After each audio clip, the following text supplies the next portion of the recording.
వక్రతుండ మహాకాయ సూర్యకోటి సమప్రభ నిర్విఘ్నం కురు మే దేవా సర్వకార్యేషు సర్వదా. గురుబ్రహ్మా గురుర్విష్ణు గురుర్దేవో మహేశ్వరః గురు సాక్షాత్ పరబ్రహ్మ తస్మై శ్రీ గురువే నమః. ఓం శ్రీ సాయిరామ్. ఓం అవధూత చింతన శ్రీ గురుదేవదత్త జయ. ఓం శ్రీ అక్కల్కోట స్వామి సమర్థ లీలామృతము. 34వ అధ్యాయము. విద్యాసాగర, భక్తి అనునది సూక్ష్మముగా త్రివిధములుగా ఉన్నది. అది స్థూలముగా కాయిక, వాచిక, మానసికమని 3 విధములు. కాయిక భక్తిలో పూజాది కార్యములను, వాచిక భక్తిలో శ్రవణము, కీర్తనము, మానసిక భక్తిలో ఆత్మానందమునొందుట, తనను తాను భగవంతునికి అర్పితం చేసుకొనుట మొదలగునవి. ఈ విధముగా భక్తుడు భగవంతుణ్ణి సేవించవచ్చును. నాయన విద్యాసాగర, నీవు ఇప్పుడు సేవించుచున్నది వాచిక భక్తితో. నీలో కలిగిన ఈ భక్తితో మానసిక భక్తిని చేర్చుకొనినచో నీవు శ్రీ స్వామి లీలలను శ్రవణము చేసి వానితో ఆత్మానందమును పొంది నిశ్చయముగా ముక్త సంగుడవు కాగలవు. ప్రయత్నించి ఫలితం సాధించుమని వానికి తిరిగి శ్రీ స్వామి లీలలను దర్శింపచేయసాగినారు. ఉత్తర ప్రాంతాలకు చెందిన ఒక సన్యాసి కొన్ని సిద్ధులతో పాటు రసవిద్యను, స్వర్ణయోగమును అభ్యసించినాడు. అతను దాని ద్వారా రోజుకు కొంత బంగారము, సుమారు 3 లేక 4 తులాలు తయారు చేసేవాడు. దానితో భోగభాగ్యములను అనుభవిస్తుండేవాడు. అంతేకాక అందరినీ చులకనగా చూస్తూ తానే ఒక గొప్ప మహిమగల యోగినని, మిగిలిన వారు ఎవరూ యోగులు కారని వాదించేవాడు. ఆయన సంచారము చేయుచు నాసిక్ వచ్చి అక్కడ ప్రసిద్ధిగాంచిన యోగి శ్రీ స్వామి సమర్థుల శిష్యుడు అయిన శ్రీ ఘోలప్ స్వామిని కలుసుకున్నాడు. ఈ సన్యాసి అక్కడ కూడా తన గొప్పలు చెప్పుకొని యోగినని చెప్పసాగినాడు. శ్రీ ఘోలప్ స్వామి సాధకుడు సిద్ధులను పొందవచ్చునని, అయితే వాని ద్వారా లౌకికమైన భోగములు, విషయవాసనలు పొందకూడదని, దాని ద్వారా సాధనా మార్గములో ప్రతిబంధకము ఏర్పడునని, అందువలన సాధకుని లక్ష్యం నెరవేరదని గట్టిగా ఖండించారు. దానికి ఉగ్రుడైన ఆ సన్యాసి ఘోలప్ను, అతడి శిష్యులను దూషించి చేయి చేసుకోబోయాడు. వారందరూ మౌనంగా ఉండిపోయారు. వారికి తగిన గుణపాఠం చెప్పాలని నిశ్చయించుకొని అవకాశం కొరకు ఎదురు చూడసాగినారు. తత్వవేత్త శ్రీ స్వామి సమర్థుల శిష్యుడు అయిన శ్రీ వామన్ బువా బ్రహ్మచారి నాసిక్ వచ్చారు. వారు రాగానే శ్రీ ఘోలప్ స్వామి, శ్రీ స్వామి శిష్య బృందమంతా కలిసి తత్వ విచారణము అను తాత్విక చర్చను ఆ ఉత్తరాది సన్యాసికి శ్రీ వామన్ బువాకు మధ్య ఏర్పాటు చేశారు. శ్రీ వామన్ బువా చర్చను ప్రారంభించాడు. వారి శాస్త్ర పరిశీలనకు, అద్వైత అనుభవమునకు ఆ సన్యాసి ఆశ్చర్యపడ్డాడు. వారి శాస్త్ర పరిశీలనకు ఆ సన్యాసి ఆశ్చర్యపడి ఆ వాదనలో నిలువలేక తన అజ్ఞానాన్ని కప్పిపుచ్చుకునేందుకు చర్చను రసవిద్య, ఇతరుల సిద్ధుల వైపు మరలించినాడు. శ్రీ వామన్ బువా అతనిని నిగ్రహించి, సిద్ధులకు లోబడిన సాధకుడు తన లక్ష్యాన్ని వదిలి ఎలా పతనమయ్యేది? అవి సాధకుని లొంగదీసుకుని పాతాళానికి చేరుస్తాయి అని, ఎంత స్వర్ణం ఉన్నా, మణులు, మాణిక్యాలు ఉన్నా ఆత్మతృప్తి లేని వానికి ఏమీ లేనట్లేనని వివరించి చెప్పారు. ఈ మాటలు ఆ సన్యాసికి రుచించలేదు. అతడు చాలా నిర్లక్ష్యంగా, మీ గురువెవరు అని ప్రశ్నించాడు. అందుకు వామన్ బువా, మా గురుదేవులు శ్రీ స్వామి సమర్థ అక్కల్కోట్ మహారాజు వారు అని చెప్పగా అతను, మీ గురుదేవులు నాలా బంగారము చేయగల సమర్థులా అని అడిగాడు. ఆ చర్చను చూచి వారందరూ అతనిని చూచి చర్చకు నిలువలేక రకరకాలుగా మారుతున్న వాని అజ్ఞానమును తెలుసుకుని పకపక నవ్వారు.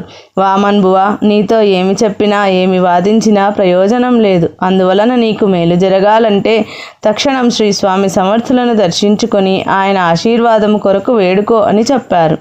ఆ సన్యాసి కోపంతో వెళ్ళిపోయాడు.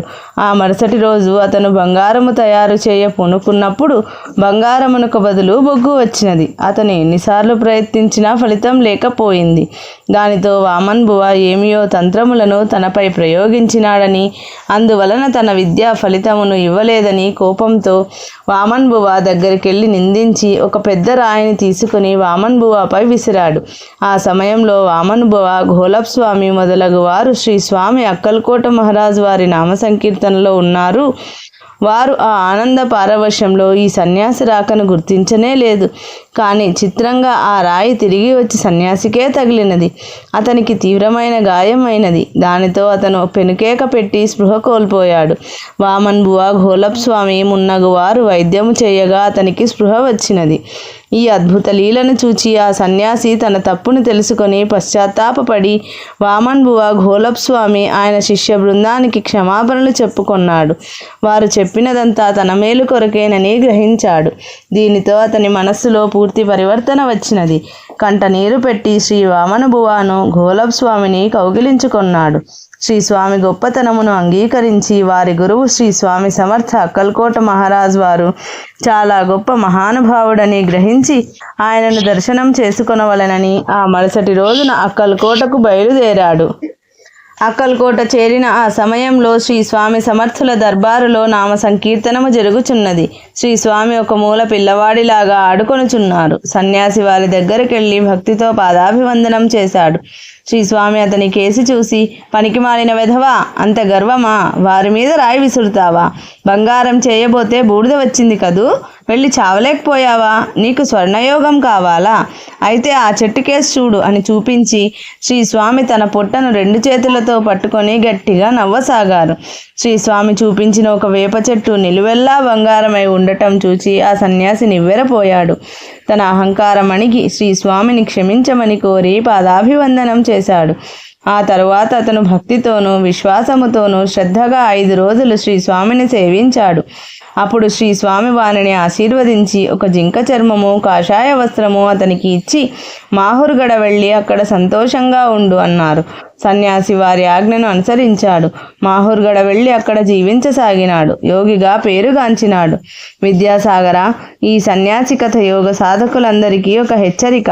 ఆత్మ సాక్షాత్కారం అనే లక్ష్యాన్నించి సిద్ధులు, మహిమలు సాధకుణ్ణి తప్పుదారి పట్టించి అతని పతనానికి దారితీస్తాయి.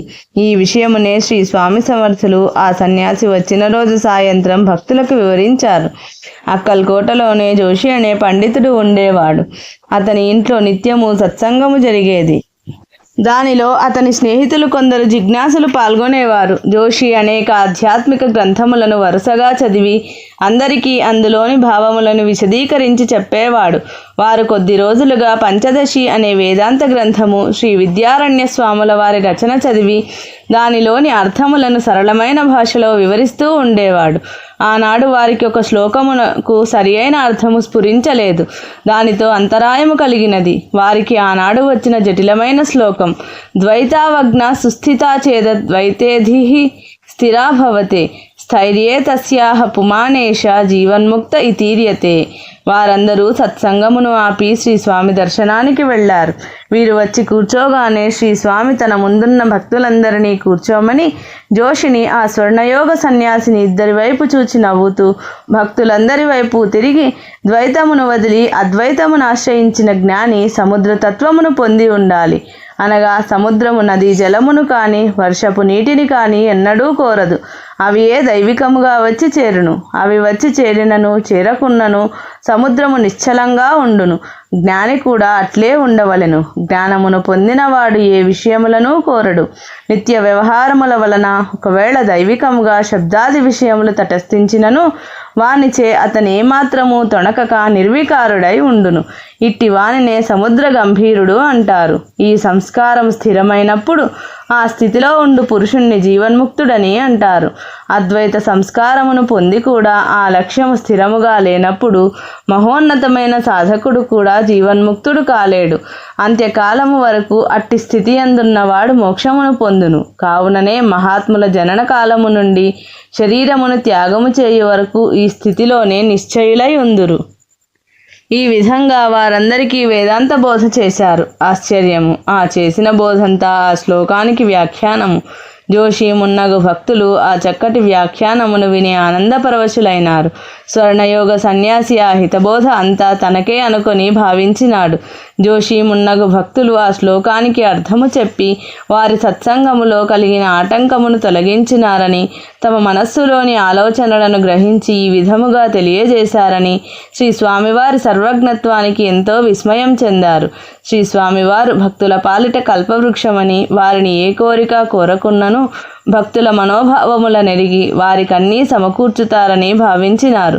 భక్తులందరూ ఆనందముతో రాజాధిరాజ యోగిరాజ పరబ్రహ్మ సచ్చిదానంద సద్గురు శ్రీ స్వామి సమర్థ అక్కల్కోట మహారాజ్కి జై అని జయ జయనాదములు చేశారు. మనము కూడా వారితో పాటు ఆ జయ జయనాదములలో పాల్గొందము అని శ్రీ నిత్యానందుడు తెలిపి ఇరువురును జయ జయనాదములు చేశారు. పాఠకులారా, మీరును ఈ సమయంలో శ్రీ స్వామి సన్నిధిలో ఉన్నారని భావించి ఆ జయ జయనాదములు చేయండి.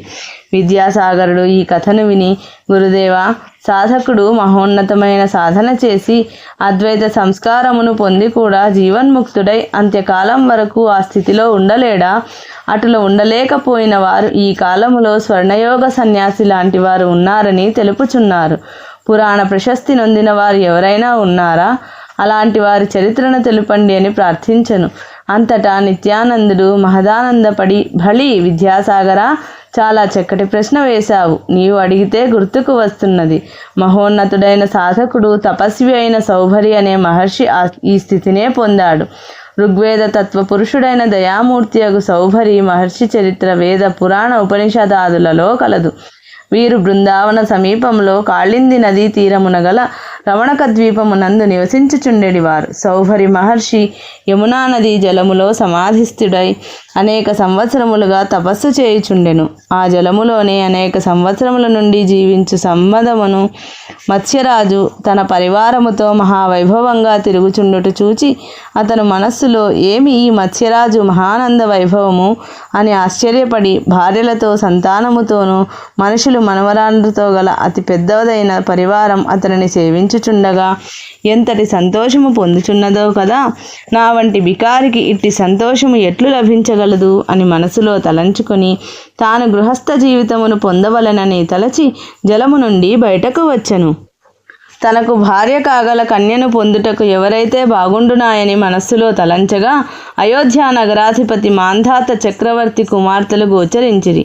ఆయన నేరుగా అయోధ్య నగరము చేరి మాంధాత మహారాజును దర్శించగోరెను. ఆ వార్త తెలిసిన మాంధాత మహారాజు అర్ఘ్యపాద్యములతో వారిని పూజించి సభకు ఆహ్వానించెను. సభలో చేరిన తరువాత మాంధాత మహారాజును చూచి సౌభరి మహర్షి, రాజా, నీ రాజ్యములో సకల కార్యములు ధర్మపరంగా సాగుచున్నవా?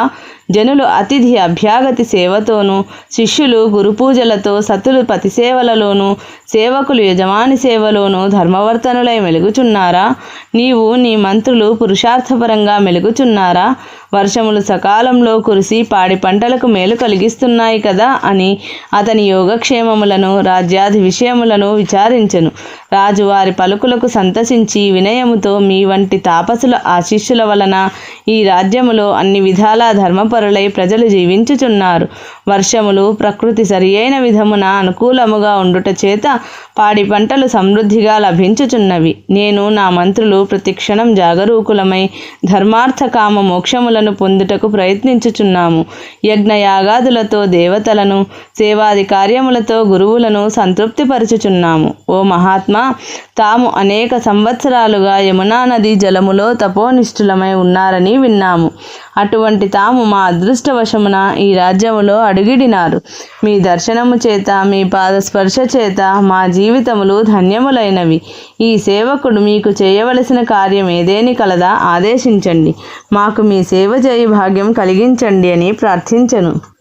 మాంధాత మహారాజు ప్రార్థన విని సౌభరి మహర్షి, ఓ మహారాజా, నీవు సూర్యవంశమున వారసుడవు. నీ వంశములో అందరూ మహాత్ములు, రాజర్షులు జన్మించి ఈ పృథ్వీని దివ్యంగా పాలించినారు. నీ పలుకులు వారికి తగినట్లున్నవి. రాజా, నేను గృహస్థ ఆశ్రమ ప్రవేశము చేయాలని నిర్ణయించుకున్నాను. అందుకు తగిన కన్యను నీ వద్ద నుండి పొందాలని వచ్చాను. కాన నాకు తగిన కన్యను దానం చేసి నా ఇచ్ఛను పూర్తి చేయుము అని పలికెను. అంత మాంధాత మహారాజు, మహాత్మా, మీరు మా రాజ్యములోని ఏ కన్యనైనా కోరుకోండి, తప్పక మీ కార్యమును నెరవేర్చగలవాడను అని వినయముగా పలికెను. అందులోక సౌభరి మహర్షి, రాజా, రాజ్యములోని కన్యలు ఎలా? నీకు 50 మంది కుమార్తెలు కలరని విన్నాను. వారిలో ఏ ఒక్కరినైనా నా గృహస్థ జీవితమునకు భాగస్వామినిగా చేయుము. నా వంటి వానికి ఉత్తమ రాజకన్యయే భార్య కాగలదు అని తెలిపెను.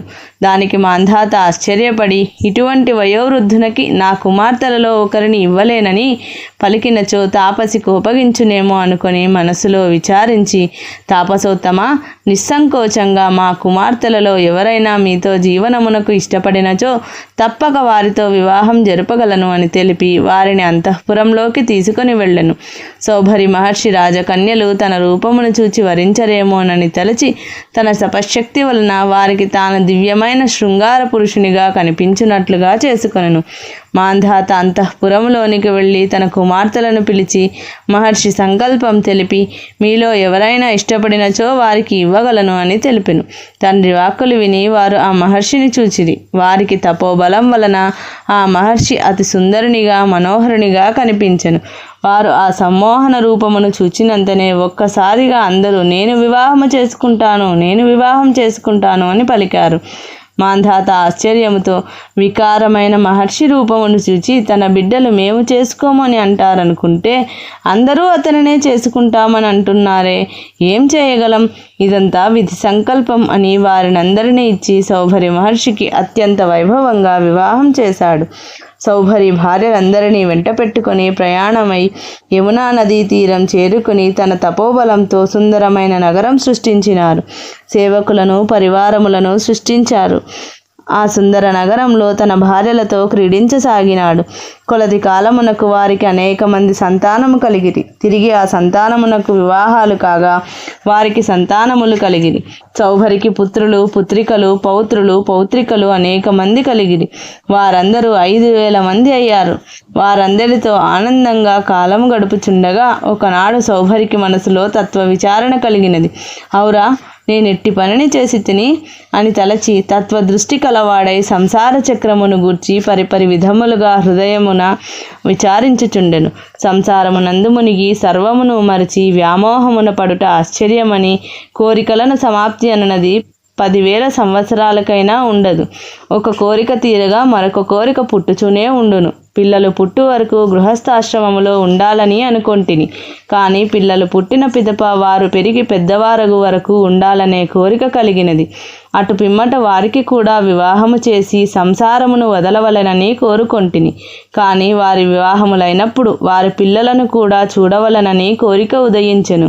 వారు జన్మించిన పిదప వారి పిల్లలను కూడా చూడవలననియు ఈ విధముగా నా మనస్సు కోరికతో నిండియే ఉన్నది, కానీ ఎన్నడూనూ శాంతింపలేదు. శరీర పాతమగు వరకు ఈ కోరికలను సమాప్తమనున్నది లేదని విషయము నాకిప్పటికి తెలిసినది. కోరికలందు ఆసక్తి కలవాని మనస్సు పరమార్థ సంబంధములను ఏర్పరచుకోలేదు. నేను కొలనులో జలవాసము చేయుచు తపము చేసుకొనుచుండగా మత్స్యరాజ సాంగత్యము చేత నా సమాధి అంతయు వ్యర్థమైనది. ఆ మత్స్యరాజు యొక్క సహవాసం వలననే ఈ సంసారమంతయు ఏర్పడినది. ఈ సంసార సంబంధముగానే సమాప్తి లేని కోరికలు నాకు కలిగినవి.